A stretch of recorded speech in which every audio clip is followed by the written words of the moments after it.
ماما لېږه زه به چکم. السلام علیکم، په خیر راغلی. زه یم حذیفه. په یو لرې کلي کې یو یتیمه جنۍ وه چې نوم یې زینب و. عمر یې 18 کاله و. مور او پلار یې د دې دنیا نه تللي و او د هغې سره کور کې څوک پاتې نه و. مجبوره شو کاکا اکرم کور ته لاړه. هلته یې سر پناه کړو خو هېچا ورسره مینه نه کوله. د کاکا ښځه شکیله ډېره سخته او بېرحمه وه. زینب به یې لکه د نوکرې ساتله. سهار به له لمر نه و راختلی چې د شکیلې چغې به پورته شوې: زینب اوس ومودی، ته ځان څه ګڼې؟ زینب به له ویرې راپاڅېده. سترګې به یې له خوبه ډکې وې خو غږ به یې نه کوه. خاموشه به یې خپل سامان راواغست او کار به یې شروع کړو. جارو به یې وهله، لوښي به یې اینځل. ټوله ورځ به یې لاسونه نه ودرېدل خو نه چا مننه ورله کوله او نه چا مینه کوله. بل طرف ته د کور لور عایشه، هغه به په ارام په کټ کې پرته وه. موبایل به یې استعماله و، ویډیوګانې به یې کتلې او کله کله به یې زینب ته حکم کو: زینب اوبه راوړه، زینب زما کالي ایستري که. او زینب به هر ځل په ټیټه لهجه وویل: جی زه به وکم.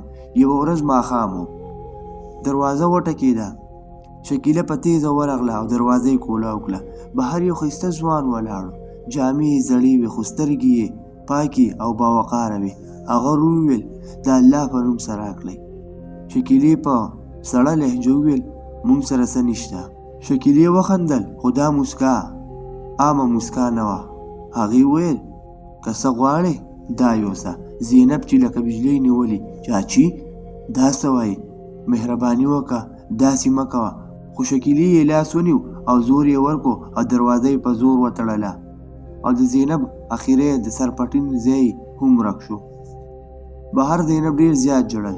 فقیر ورته وویل: مه یېرېږه، زه تا ته هېڅ ضرر نه رسوم. زینب په ویره کې وه خو بله لاره ورسره نه وه. هغه ورو ورسره قدمونه واخیستل. کله یې ورو شاته پاتې شو، لاره بدل شو او لږ وخت وروسته هغه د یوې لوی او ښکلې بنګلې مخې ته ودرېدل. زینب حیرانه شو: دا څنګه کیدی شي؟ یو فقیر او داسې کور؟ هغه ځوان بې له څه ویلو دروازه خلاصه کړه او دننه لاړ. زینب هم ورو ورپسې لاړه. دننه هر څه صفا او ښکلي او ارامدی و. ناڅاپه یو بوډۍ ښځه راوتله. هغې لومړی زینب ته وکتل او بیا یې خپل زوی ته وکتل. دا څوک دی زویه؟ هغه ځوان لږ غلی شو. بیا یې وویل: امي دا یتیمه ده، هېڅوک نه لري، ما دلته راوستې ده.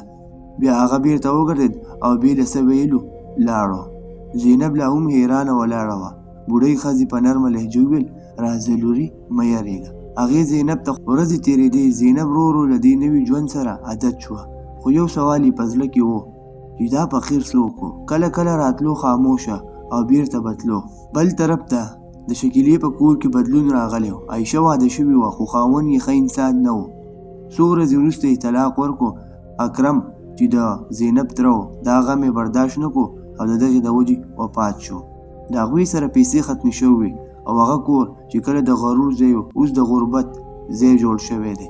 اخره کې شکیله او عایشه سوال ته کېناست. یوه ورځ زینب د خپل خاوند سره ښار ته لاړه. هغه له موټر نه کوزه شوه. ناڅاپه زینب ودرېده. هغې مخې ته وکتل. د سړک په غاړه دوه ښځې ناستې وې، زړې جامې، لاس کې کاسه. زینب ساه ونیوله. دا خو شکیله او عایشه دي. زینب ورو ورنږدې شوه. چاچي؟ شکیلې سر پورته کړو. سترګې یې حیرانې شوې.